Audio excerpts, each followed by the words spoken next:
Have you ever wondered what a person is worth? For 20 years, I was told my value was a negative number, specifically negative $500,000. That was the price tag my stepmother Sharon put on my existence, a debt she claimed I owed her from the day I was born. It was a lie that defined my life, a poison that seeped into my soul until I believed it myself. It's strange how a number, a complete fiction, can feel more real than the ground beneath your feet. My name is Leo Vance, and at 36 years old, my world was the quiet hum of fluorescent lights and the scent of bleach. I spent my days mopping the floors of the St. Jude's shelter, the same place that had saved me from freezing on the streets 2 decades ago. The work was honest and it was quiet. It allowed me to exist without having to explain myself.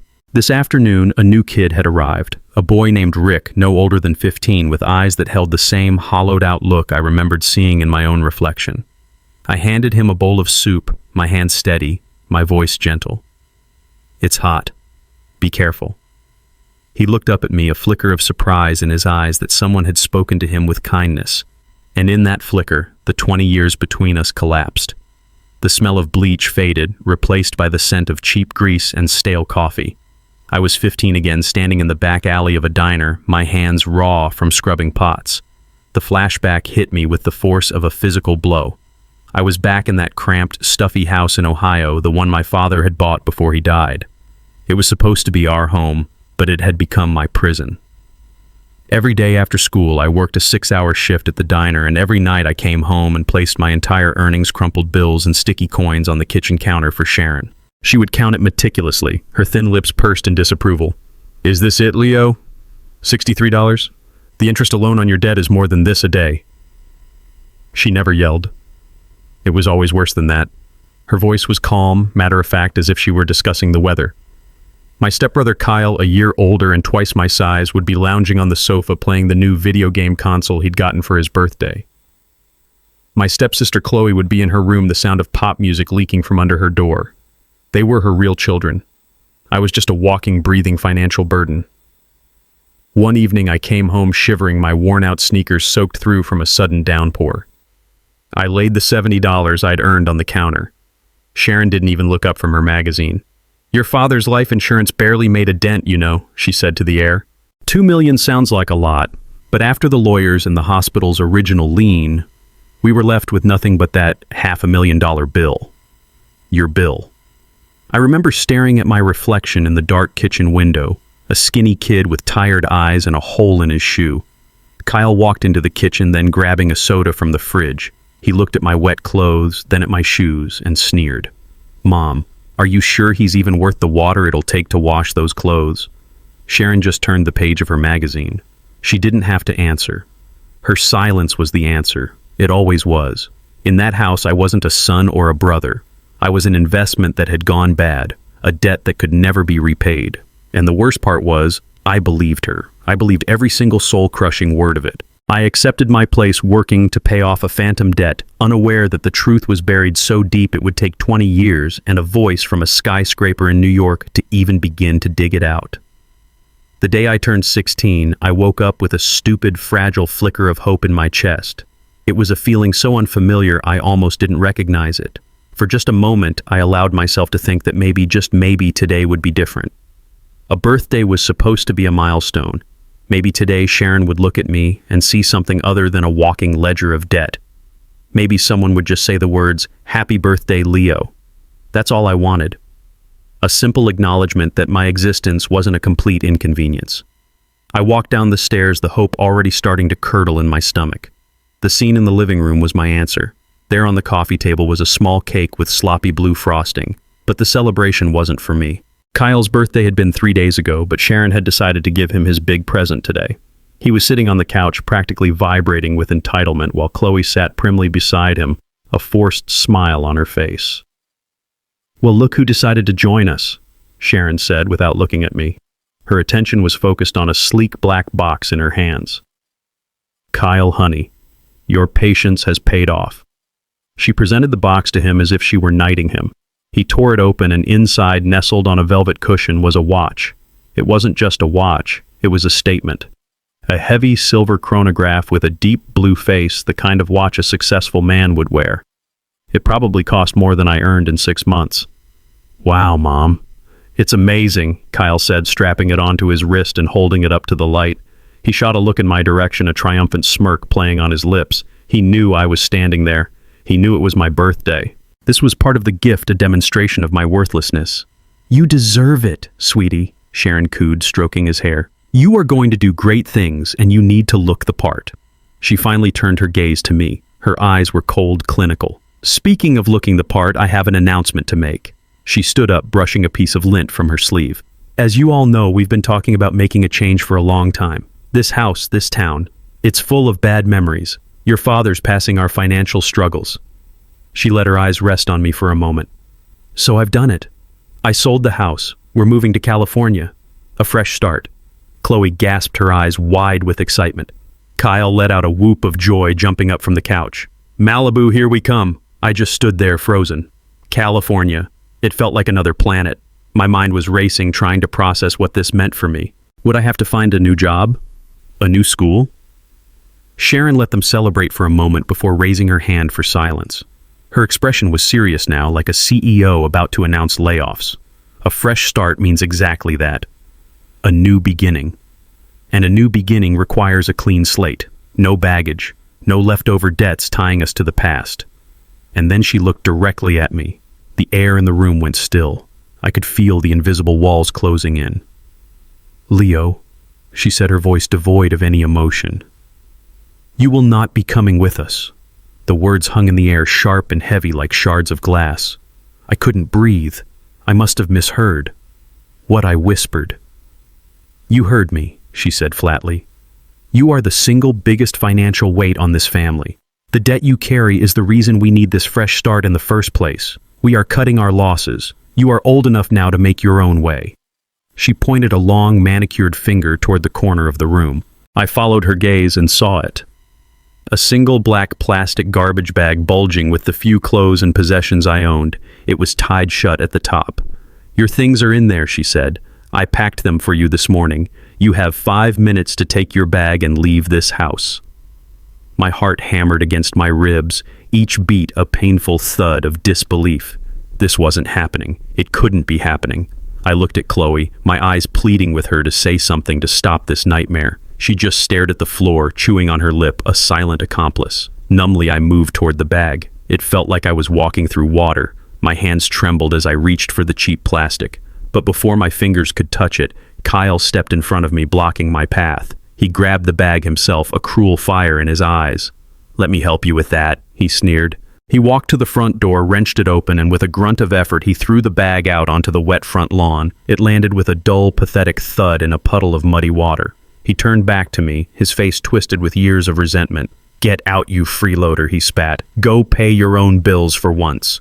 A force I didn't know I had propelled me forward. I stumbled out the door, down the concrete steps, and onto the soggy grass. The cold morning air hit my face, a brutal slap of reality. I heard the front door slam shut behind me, the sound of the deadbolt clicking into place, echoing the final closing of a chapter in my life. I stood there shivering in my thin t-shirt, staring at the garbage bag that held everything I owned in the world.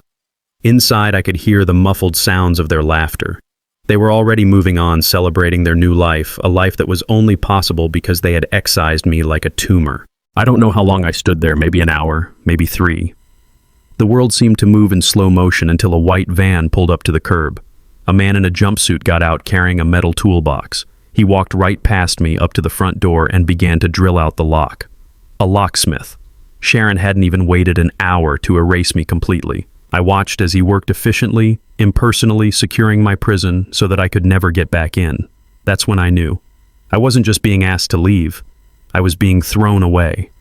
That first night was the longest of my life. The cold was a physical entity, a predator with icy teeth that gnawed at my bones. I found a wooden bench in a deserted park and curled into a tight ball, my thin t-shirt offering no protection against the biting November wind. Every shadow seemed to hold a threat. Every rustle of leaves was a monster in the dark. Hunger was a dull, constant ache in my stomach. But the worst part was the loneliness.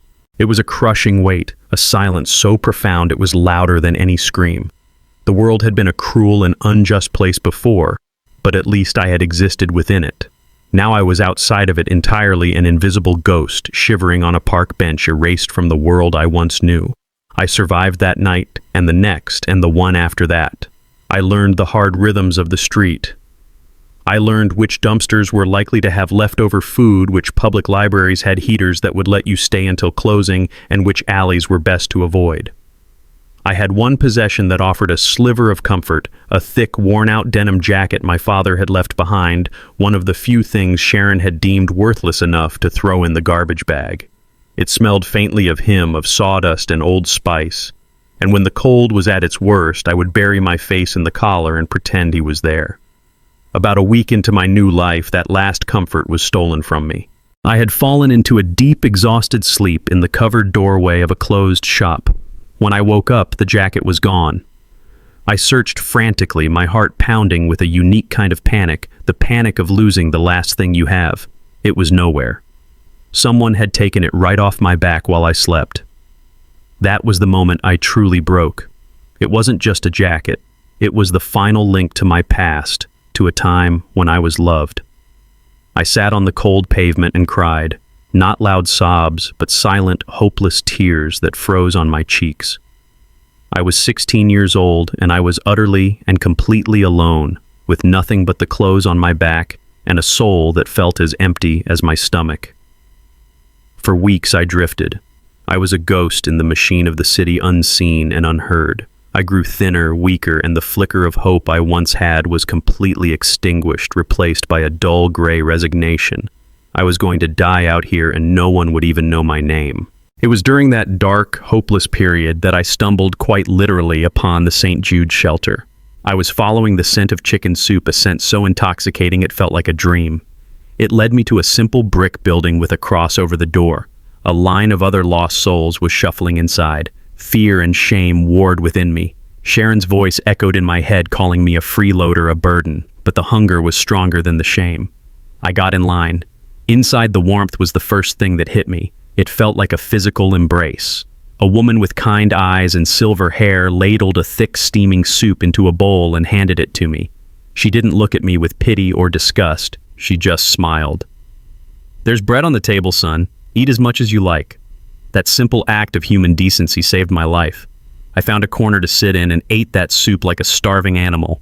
It was more than just food. It was a promise that kindness still existed in the world. St. Jude's became my sanctuary. I started by sleeping on a cot in the main hall at night. Then I began helping out, washing dishes without being asked, sweeping floors, doing anything I could to earn my keep.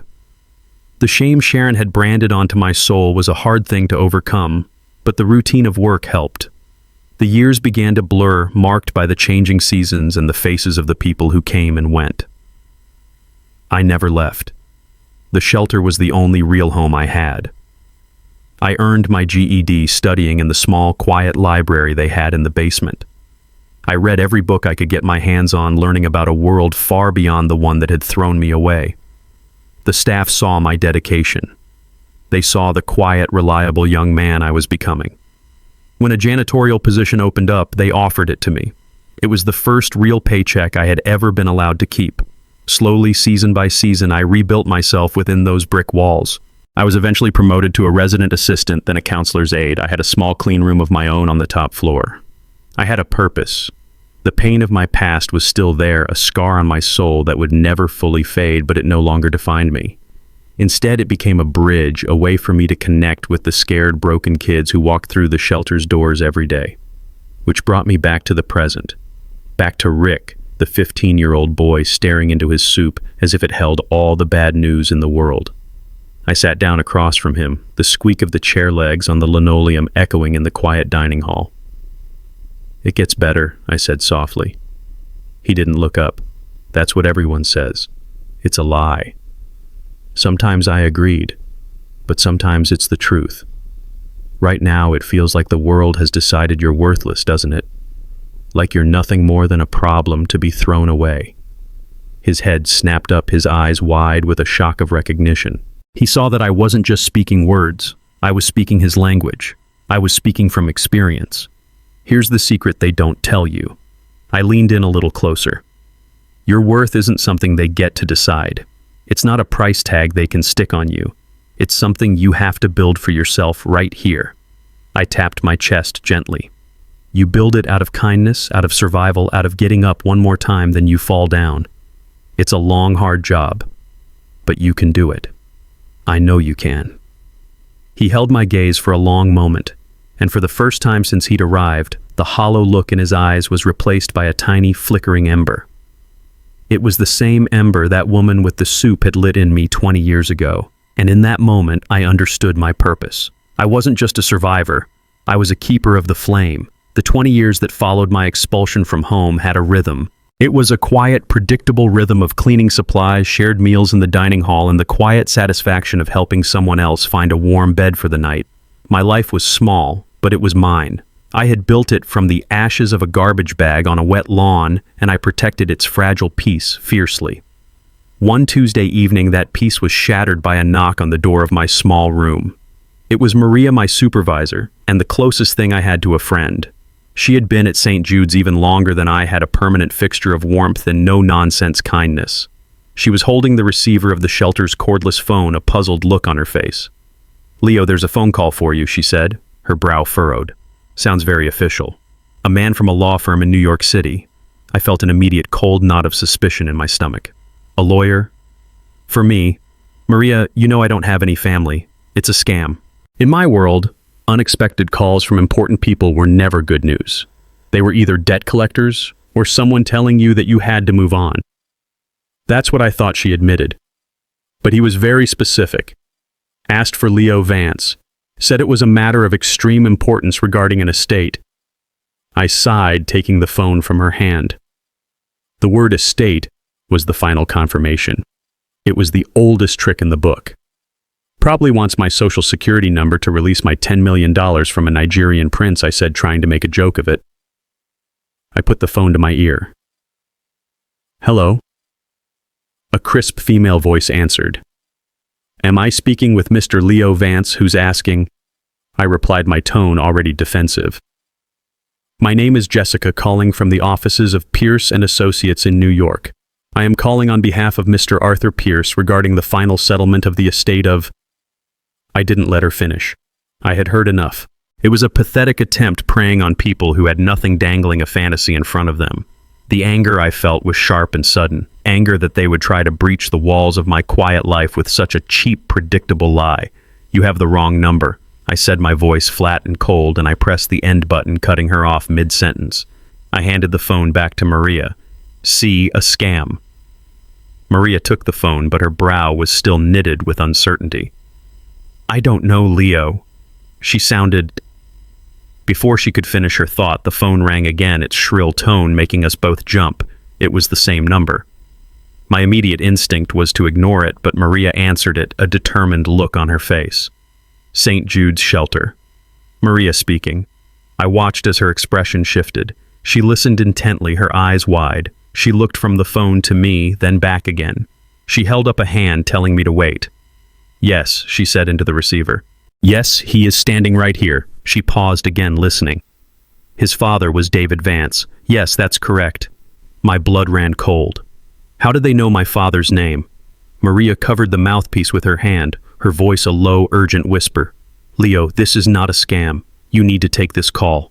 He knew your father's name. He says he's been trying to locate you for over a year." Reluctantly, I took the phone from her again. My heart was starting to beat a little faster. "Hello?" I said, my voice barely audible. This time the voice was different. It was a man older, and his tone was not polite. It was sharp, impatient, and carried the unmistakable weight of authority and immense wealth. "Mr. Vance, my name is Arthur Pierce. My time is valued at $2,000 an hour. I don't have the luxury of indulging your skepticism, so I will be brief. Do not hang up on me again." I was so taken aback by his directness that I couldn't form a sentence. I just stood there speechless. "I am the executor of your paternal grandmother's estate, Eleanor Hayes Vance," he continued, the words coming out like rapid-fire shots. "She passed away 18 months ago, and you are the sole beneficiary of her will. We have been searching for you ever since." My mind reeled. Grandmother. My father had been an orphan, or so I'd been told. Beneficiary. It didn't make any sense. The world I knew, the story of my life that had been hammered into me, was starting to crack at the foundations. I think you have the wrong person," I stammered. "This has to be a mistake." A heavy, exasperated sigh came through the phone. "The only mistake, son, was the 20 years of lies you've been living under. I am not offering you an opinion. I am offering you the truth. But it seems you are more comfortable in the life you know than the one you are owed." There was a pause, and for a second I thought he was going to hang up. But when he spoke again, his voice was like steel. "Here is what is going to happen. There is a ticket booked in your name, Leo Vance, on the 6 a.m. flight from Denver International to JFK tomorrow morning. It is paid for. It is waiting for you at the United counter. If you want to continue believing you are a worthless debtor with no family, then by all means stay there and live out your quiet, noble life. But if you want the truth, the real truth about who you are and what was stolen from you, you will be on that plane. The choice is yours, Mr. Vance. I will not call again." And then the line went dead. He had hung up. I stood there in the silent hallway, the dead phone still pressed to my ear. The echo of his words seemed to reverberate in the small space. A flight. Tomorrow morning. A choice. Maria was looking at me, her eyes full of a million questions. "Leo, what is it? What did he say?" I couldn't answer. I walked back into my room and sat on the edge of my bed, my head in my hands. It was a lie. It had to be a lie. A cruel, elaborate joke. But what if it wasn't? For the first time in 20 years, a terrifying, exhilarating question lodged itself in my brain. What if Sharon was the one who had been lying all along? I didn't sleep that night. I just sat in my small, quiet room, the words of Arthur Pierce echoing in my head. A choice. For 20 years, my life had been about having no choices. It was about survival, about accepting the hand I was dealt. The idea of choosing something so monumentally uncertain was terrifying. Every instinct honed by years of disappointment and cruelty screamed at me that it was a trap, a setup for some new, unimagined humiliation. Sharon's voice was a whisper in my mind telling me I was a fool, a worthless burden who didn't deserve anything. But another voice was there too, a quieter, deeper one. It was the voice of the 16-year-old boy left shivering on the lawn. It was the voice that asked, "What if? What if it's true?" The thought was like a dangerous spark in a dry forest. The need to know the truth, to understand if the foundation of my entire life was a lie, became an ache, a hunger more profound than any I had felt on the streets. I had nothing to lose but the miserable story I told myself. Before the sun even began to hint at the horizon, I was on a bus to the Denver airport. The airport was a different world, a chaotic symphony of rolling suitcases, hurried announcements, and people moving with a purpose I couldn't comprehend. I felt like a ghost, completely out of place in my worn jeans and faded flannel shirt amidst the sea of business suits and vacation attire. Every person who glanced at me seemed to see right through me, branding me as someone who did not belong. My anxiety was a physical thing, a tight band around my chest. I walked up to the United counter, half expecting the ticket agent to laugh in my face. "Name?" she asked, her voice bored and mechanical. "Leo Vance," I said, my voice barely a whisper. Her fingers tapped on the keyboard. A moment later, the printer whirred to life. She tore off the boarding pass and handed it to me without a second look. "Gate B47, boarding in 45 minutes. I stared at the piece of paper in my hand. My name was on it. Leo Vance, flight to New York. It was real. This small transactional moment was the first piece of solid proof that I hadn't imagined the entire thing. Being on the plane was even more surreal. I had never flown before. The roar of the engines felt like the world was ending, and the force of takeoff pressed me back into my seat, a powerful, terrifying, and exhilarating sensation. As the plane climbed, I looked out the small window. The city, my shelter, my entire life shrank below until it was nothing more than a pattern on the ground. I was suspended between the only world I had ever known and a future that was a complete and total mystery. With every mile we flew east, the anxiety grew, but so did something else. A tiny, fragile seed of hope. A feeling I had thought was long dead began to sprout in the barren soil of my heart. I was flying toward a truth that could destroy me, but for the first time in 20 years, I was also flying toward the possibility of a life I was never meant to have. The taxi dropped me off in front of a skyscraper on Park Avenue that seemed to scrape the underside of the clouds. The lobby was a cathedral of marble and glass filled with people who moved with an effortless confidence that felt utterly alien to me. I gave the receptionist the name of the law firm, Pearson Associates, and she directed me to the 53rd floor without so much as a second glance, yet I felt as if my worn-out clothes were screaming that I did not belong. The elevator ride was silent and swift, and when the doors opened I stepped into a silence that felt more profound than the noise of the city below. The law office was everything I had imagined, and more. The air smelled of old leather lemon polish and money. Thick plush carpets absorbed the sound of my footsteps. The walls were lined with dark wood and shelves of leather-bound books that looked as if they hadn't been touched in a century. A severe-looking woman at a large mahogany desk directed me to a pair of towering doors at the end of the hall. My heart was a frantic drum against my ribs as I knocked. A deep voice from within commanded enter. The office was vast. One entire wall was a single pane of glass, offering a breathtaking, terrifying view of Central Park and the city beyond. The man sitting behind a desk the size of my entire room was exactly as his voice had sounded on the phone. Arthur Pierce was in his 60s with a full head of silver hair, a perfectly tailored suit, and eyes as sharp and discerning as a hawk's.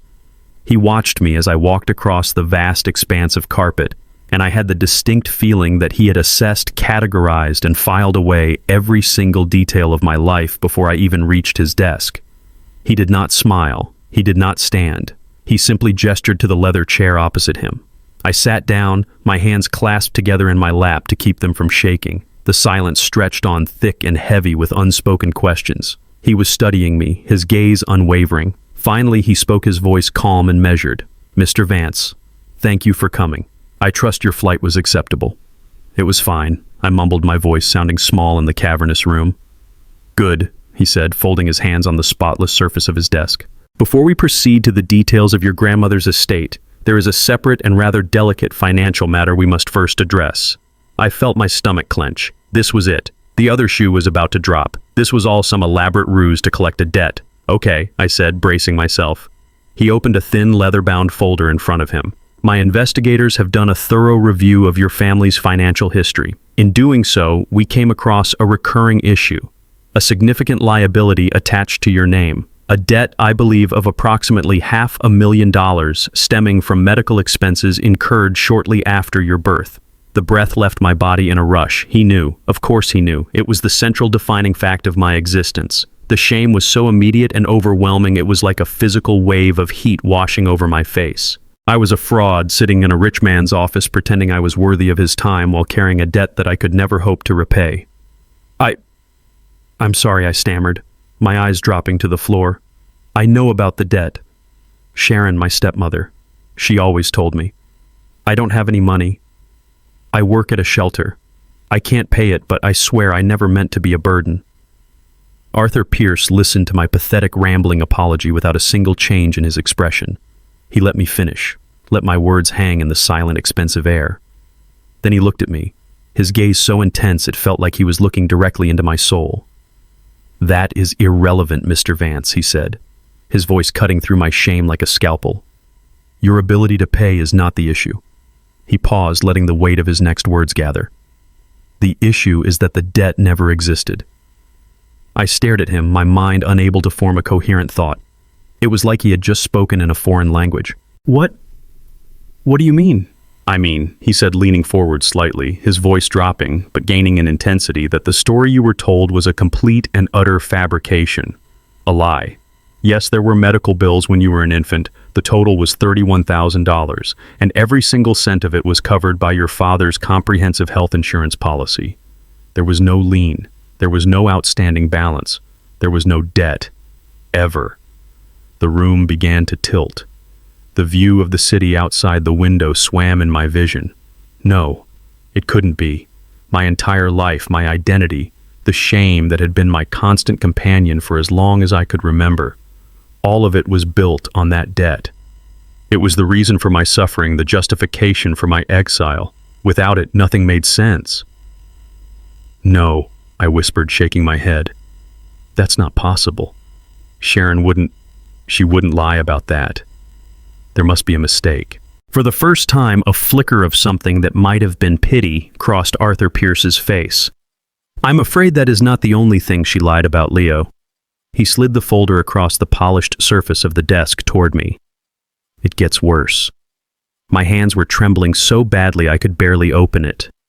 Inside were copies of bank statements, legal documents, and official-looking papers dating back 20 years. Not only was there no debt, Pierce continued, his voice a steady, relentless anchor in my swirling confusion, but your stepmother also committed a federal crime. Your father, David Vance, did not die penniless. He was a successful man. He left behind a significant estate, including a trust fund established solely for your benefit to be made available to you on your 18th birthday. She was named the trustee. He tapped a specific document with his pen. 2 weeks after your father's funeral, Sharon liquidated the entire trust. She transferred the funds to a private account and a month later used that money to purchase a new home in California. The total amount she stole from you was $2,147,000. The numbers, the words, they didn't compute. Stole. Crime. $2 million. It was all just noise. My suffering wasn't a tragic necessity. My 20 years of homelessness, of feeling like a ghost, of believing I was worthless garbage. It wasn't because of some unavoidable debt. It was a choice. Her choice. She had a fortune that was mine, and she threw me out with a garbage bag so she could keep it. She didn't just let me suffer. She manufactured my suffering for profit. A sound escaped my throat, a choked, ragged gasp. I pushed the folder away, sending papers skittering across the desk. No, I said the word louder this time, filled with a dawning horror. No, no, no. The room was spinning now, the walls closing in. I couldn't breathe. This truth was a poison, and it was flooding every part of me, burning away the lies, but leaving an agony in its place that was 1,000 times worse. I buried my face in my hands, the carefully constructed walls I had built around my heart for 2 decades crumbling into dust. It wasn't the money, it was the cruelty. It was the casual, calculated destruction of a child for the sake of a comfortable life. Why I choked out the question aimed at no one and everyone. Why would she do that? Arthur Pierce did not answer. He simply pushed a glass of water toward me across the vast, empty space of his desk. There was no answer he could give that would ever make sense of it. I don't know how long I sat there in that leather chair, my head in my hands, trying to piece together the shattered fragments of my life. The man across the desk, Arthur Pierce, gave me the one thing I needed in that moment: silence. He didn't offer platitudes or apologies. He simply waited, allowing me the dignity of my grief, letting the initial tidal wave of shock and betrayal wash over me until it receded into a state of numb, hollow exhaustion. He pushed the box of tissues on his desk a little closer to me, an almost imperceptible gesture, and I took one, wiping away tears I hadn't even realized I was crying. When my breathing finally returned to a semblance of normal, I looked up. My voice was a raw, broken whisper. All of it. It was all a lie. Yes, Arthur said, his tone still professional but softened with a new gentleness. It was. And I am sorry that I had to be the one to deliver that truth to you in such a brutal fashion. He paused, his sharp eyes searching my face. Leo, what Sharon did, the theft and the cruelty, that is only half of the reason you are sitting in my office today. The most important part of this story is not what was stolen from you. It is what was left for you. I just stared at him, my mind too fractured to comprehend another twist. What more could there possibly be? He saw the confusion in my eyes. Your grandmother Eleanor did not just discover what Sharon had done. She spent the last years of her life rectifying it. She made you the sole heir to the entire Vance family fortune. The portfolio includes real estate, stocks, and various other assets. The current estimated value is $89 million. The number was so immense, so absurdly large that it had no meaning. It was like hearing a measurement in a foreign language. 89 million. It could have been $89 or 89 billion. It didn't matter. My soul was still reeling from the revelation of the 2 million that had been stolen, the price tag for which my entire life had been destroyed. This new number was just noise, a static that couldn't penetrate the wall of my pain. I don't understand, I managed to say. I never even met her. And that, Arthur said, his voice heavy with significance, was her life's greatest regret. He rose from his chair for the first time and walked over to a large antique safe built into the wooden wall. He spun a dial, the clicks echoing in the silent room, and opened the heavy door. From inside, he removed a single thick envelope made of heavy cream-colored paper. It was sealed with wax and addressed in elegant looping handwriting, "For my grandson, Leo Vance." He placed the envelope on the desk in front of me. "She wanted you to hear this from her directly. She wrote this a month before she passed away and instructed me to give it to you personally, and only after I had told you the full truth about Sharon." My hand was shaking as I reached for it. The paper felt warm, personal. I broke the seal and unfolded the letter inside. The same elegant handwriting filled the pages. And as I began to read, a voice I had never heard began to speak to me across the void of time and death. "My dearest Leo, if you are reading these words, then it means my time has ended and Arthur has finally found you. I pray that he has found you safe. For years, the thought that I could not find you has been a constant torment. I want you to know the truth. Not the cold legal truth that Arthur has surely given you, but the truth from my heart. Your father, my son David, was the light of my life, but I was a proud and stubborn woman. When he fell in love with your mother, a woman from a world I did not understand, I disapproved. I let my pride build a wall between us, and it is a failure I will regret for all of eternity. When your mother passed away giving birth to you and David followed her only a few years later from what I know now was a broken heart, that wall became a canyon. I was lost in my own grief and arrogance. When I finally came to my senses and tried to find you, I was met by Sharon. She told me you were a troubled child, that you wanted nothing to do with our side of the family. She painted a picture of a difficult, angry boy, and I, in my ignorance, believed her. She would send me letters describing your progress, your needs. She would ask for money for tutors, for therapy, for special schools, all to manage the burden you had become. And I sent it every time, believing I was helping you from a distance, respecting the space she told me you needed. I was a fool. I was paying her with your own father's money to lie to me while she was making your life a living hell. It was only when my own health began to fail that I hired investigators to ensure you would be cared for after I was gone. It was they who uncovered the horrifying truth. The theft, the lies, the fact that she had thrown you out onto the street at 16. Leo, the rage and shame I felt upon learning what had been done to you in my name is indescribable. I failed my son in life, and I failed his son in my blindness. And so, I did the only thing I had left to do. I rewrote my will. This fortune is not a gift, Leo. It is justice. It is a tool. It is my apology and my declaration of faith in you. My investigators told me about your life. They told me you survived the streets. They told me you now spend your days helping others at a shelter. They told me you were a man of quiet dignity and immense compassion. In that moment, I saw my son in you. You have the heart, he had a heart, that Sharon and her children with all their greed could never possess. She thought your value was measured in dollars, so she threw you away when she thought you were a debt. I am leaving you this fortune because I know you understand the truth that a person's worth has nothing to do with money.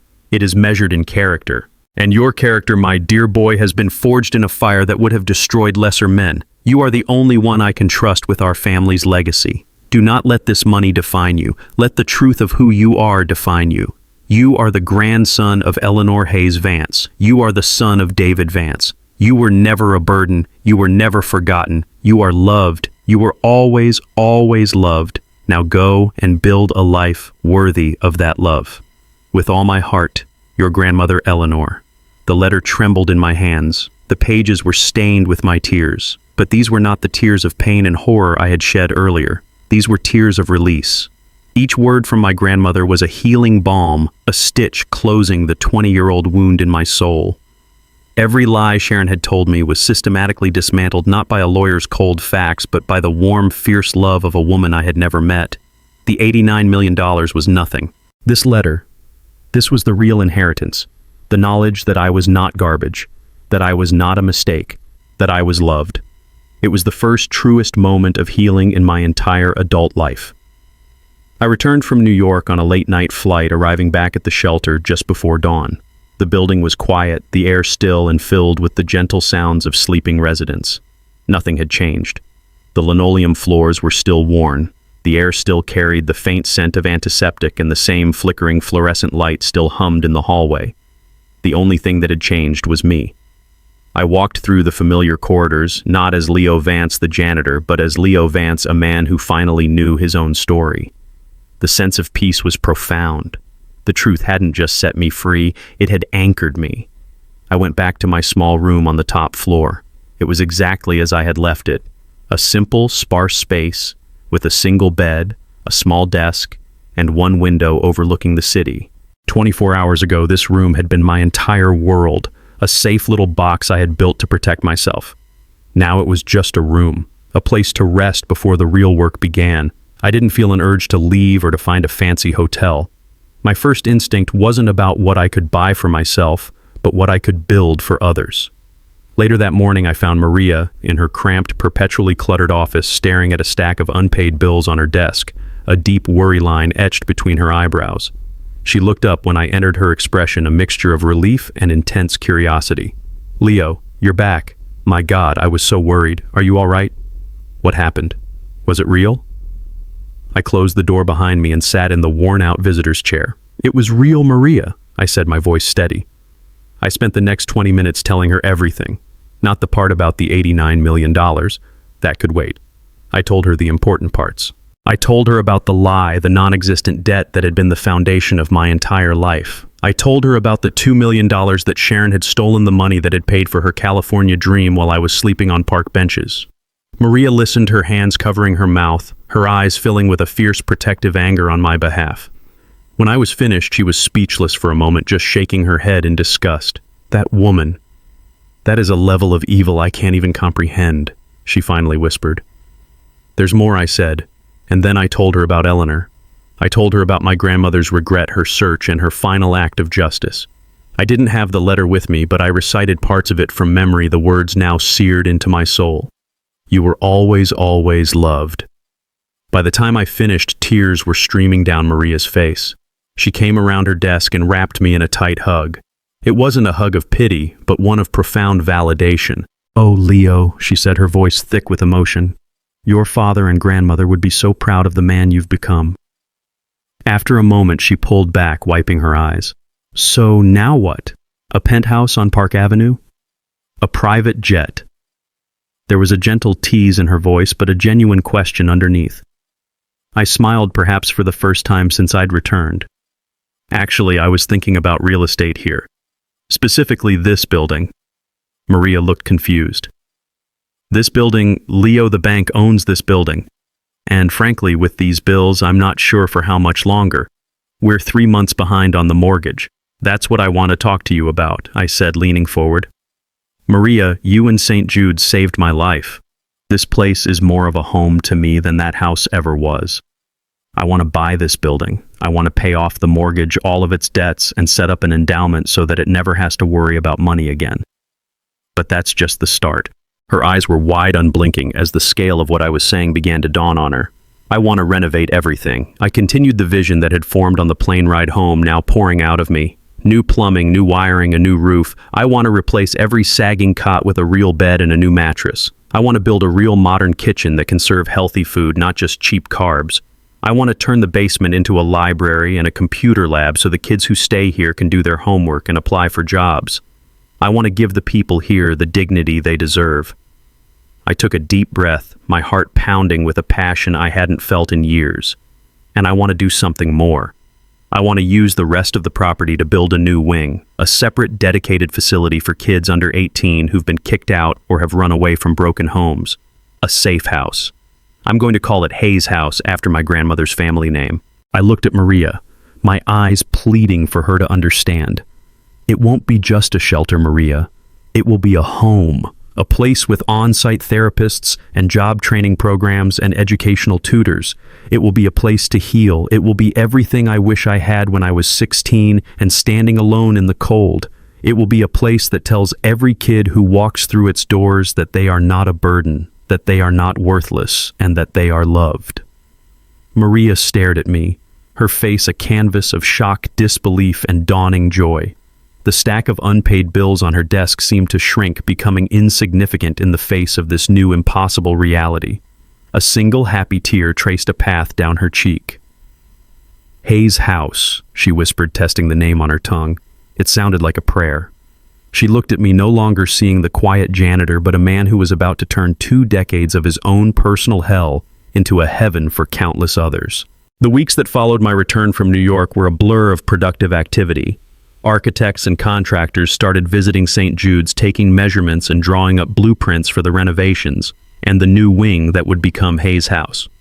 For the first time, my life had a forward momentum, a purpose that was bigger than just my own survival. I was building something. But as the new foundation was being planned, the cracked foundation of my past still needed to be addressed. I couldn't build a future dedicated to healing others until I had fully confronted my own history. On the advice of Arthur Pierce, I had hired a private investigator, a man named Frank Miller, a retired LAPD detective with a reputation for being discreet and thorough. I had asked him for one thing: to find out what had become of Sharon, Kyle, and Chloe. I needed to know what kind of life had been purchased with my suffering. One rainy afternoon, 6 weeks later, Frank called. His voice was all business. "Mr. Vance, I have the information you requested. I'll be there in an hour."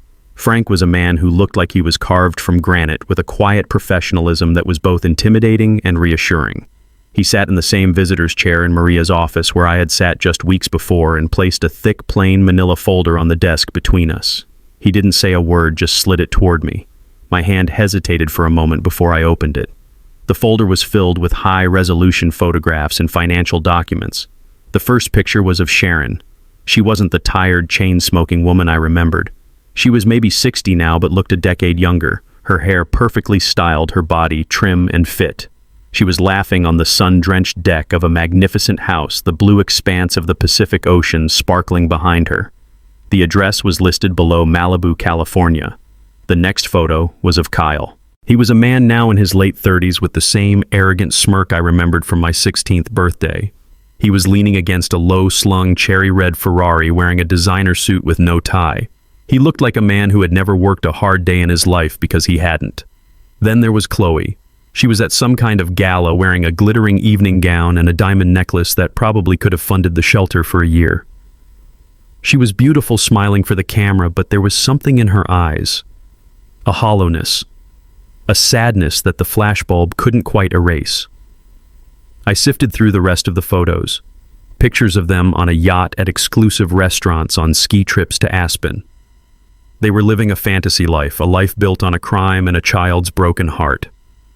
A bitter, hot anger, an emotion I had suppressed for 20 years, began to boil in my veins. The 16-year-old boy inside me, the one who had shivered on a park bench and cried over a stolen jacket, was screaming for justice. For revenge. Frank let me look through everything in silence. When I finally looked up, my knuckles white from clenching the photographs, his expression was grim. He tapped the folder. "It's all there, Mr. Vance. The paper trail is as clean as it gets.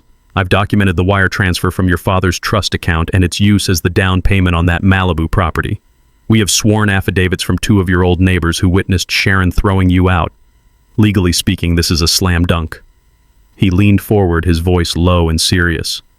"I've already spoken to a contact of mine in the LA District Attorney's office. With this evidence, they will prosecute. We can freeze every one of their assets tomorrow. We can take back the house, the cars, every single dollar. Sharon will be convicted of felony embezzlement, fraud, and child endangerment. She will go to prison for a very long time.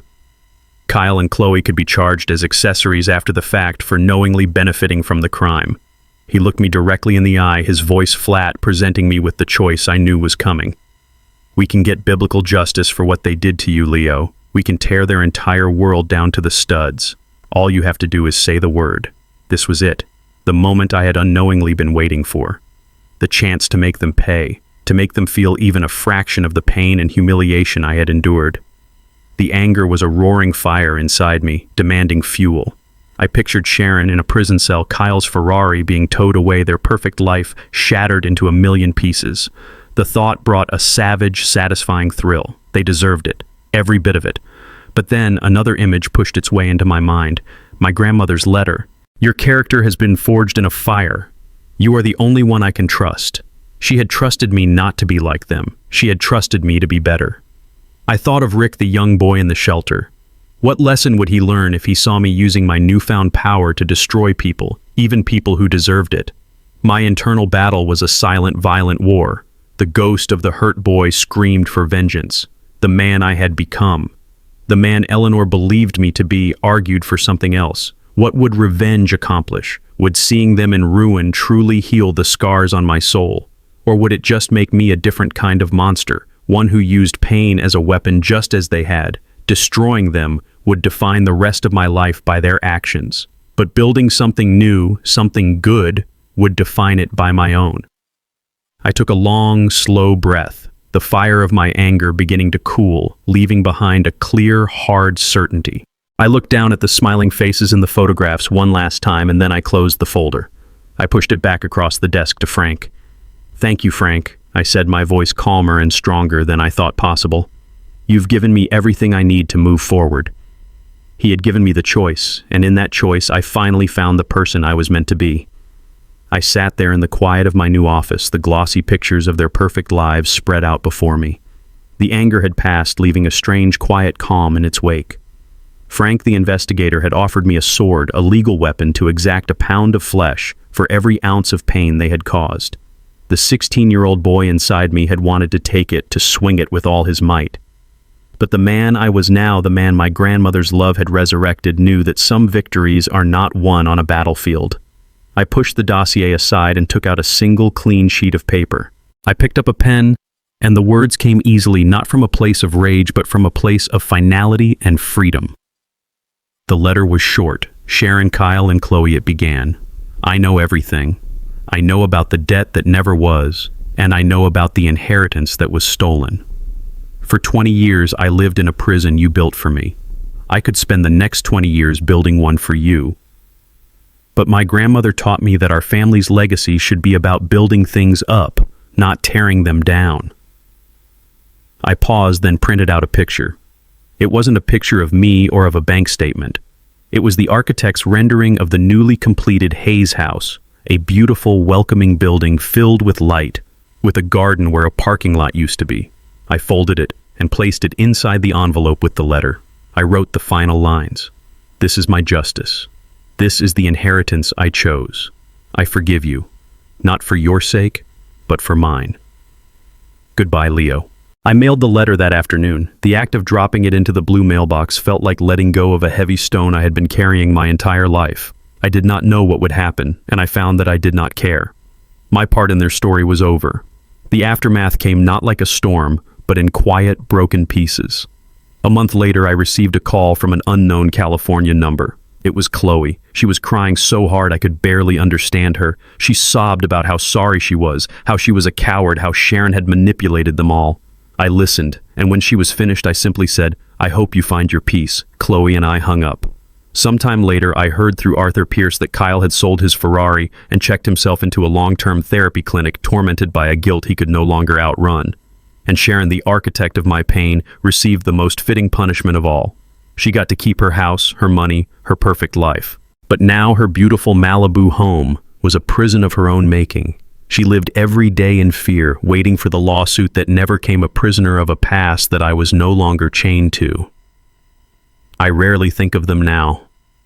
My life is here within the walls of this place that was reborn from the truth. Sometimes I stand at the window of my office in Hayes House and look down at the garden.